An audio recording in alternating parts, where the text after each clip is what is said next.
Constitution o sa kapayagan,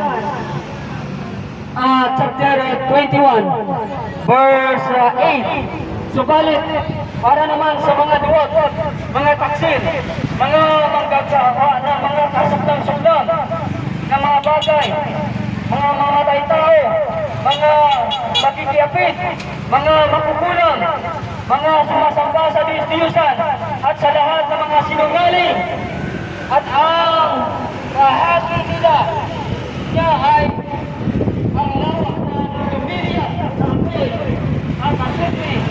Ito ay ang pangalawang kamatayan.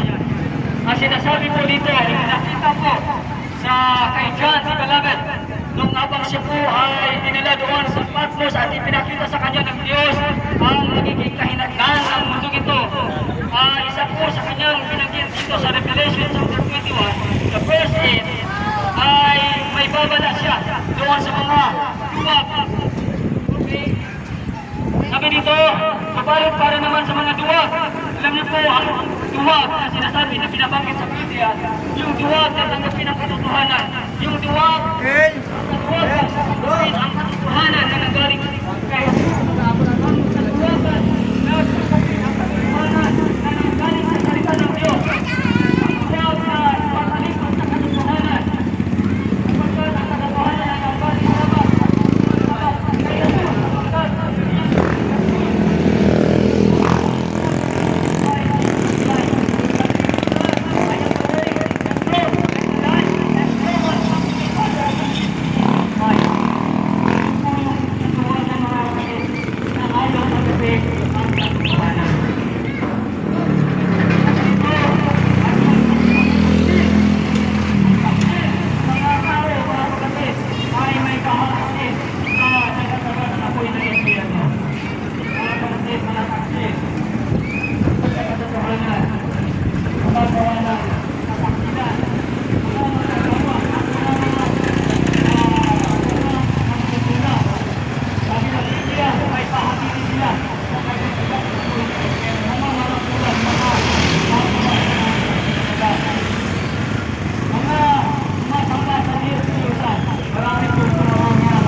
Yung isang bagay ng pera ay napakahalaga sa iyo at sinasamba mo ang pera mga minamahal.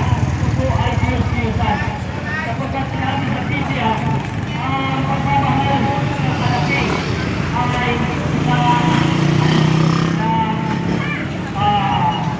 sampakat sa Diyos-Diyusan. Sabi sa Biblia, mga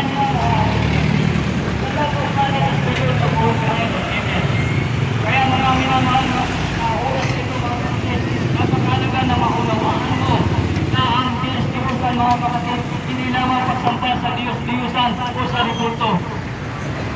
Lalong higit ang pagsampa sa salapi mga kapatid, kapag ito po ay pinitigal mo ng kahalaga sa Diyos.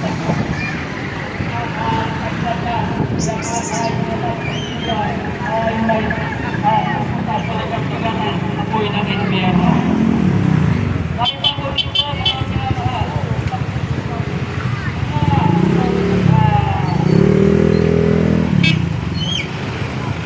mga makikapit, mga kapatid, mga mamatay tao.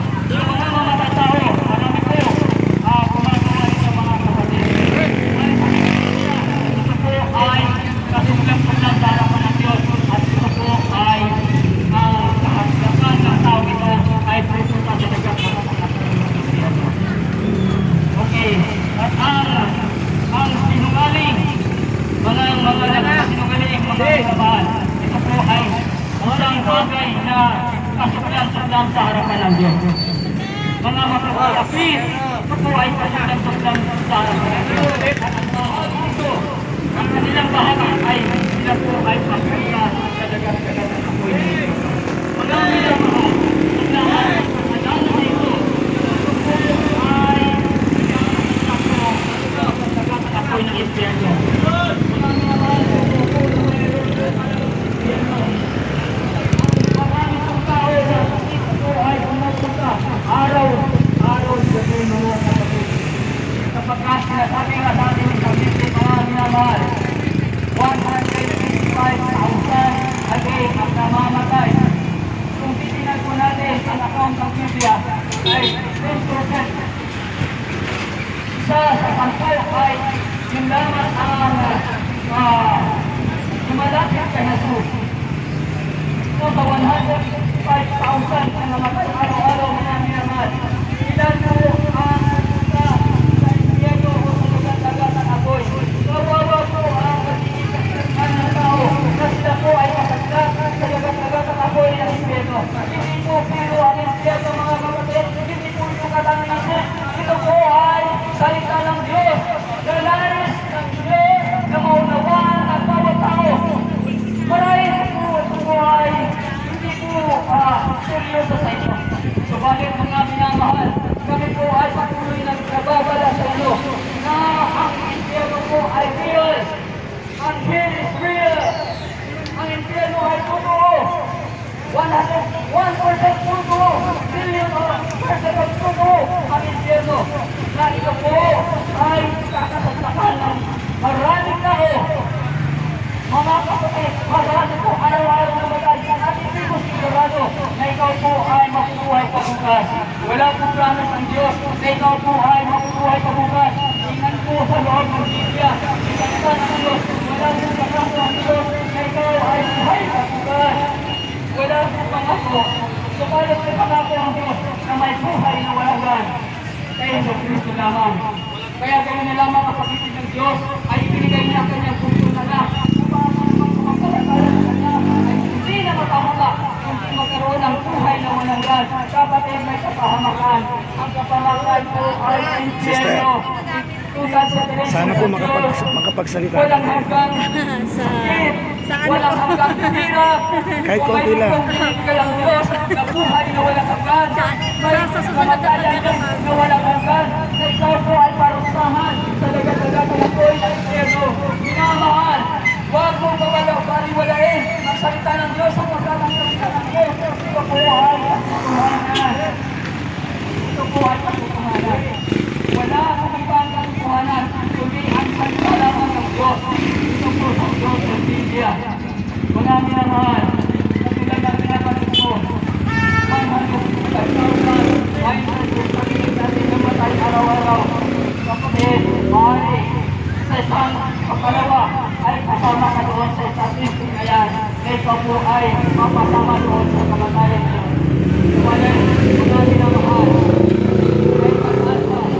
may pag-asa kapag mahal ka ng Diyos at nais niya na ikaw po ay magkaroon ng pagpapasya sa umagang ito. Magkaroon ka ng pagkakataon na bigyan siya ng panahon upang tanggapin pinagpagyan sa pagkaligtas. Wala pong anumang milyon na pwede mong tanggapin para ikaw ay maligtas. Kundi pangalan lamang ni Jesus. Susan, ang tanggapin siya ang pangalan lamang ni Jesus. Ang bigyan ng Diyos Ama upang ang sinumang kalagayan sa tanggapin ito ay magkaroon ng buhay na walang hanggan. Kaya sa lamang ang tunay na pag-asa at wala sa anumang milyon, wala sa anumang sikta, kundi kay Jesus lamang ang tunay na pag-asa at makamamahal. Amen.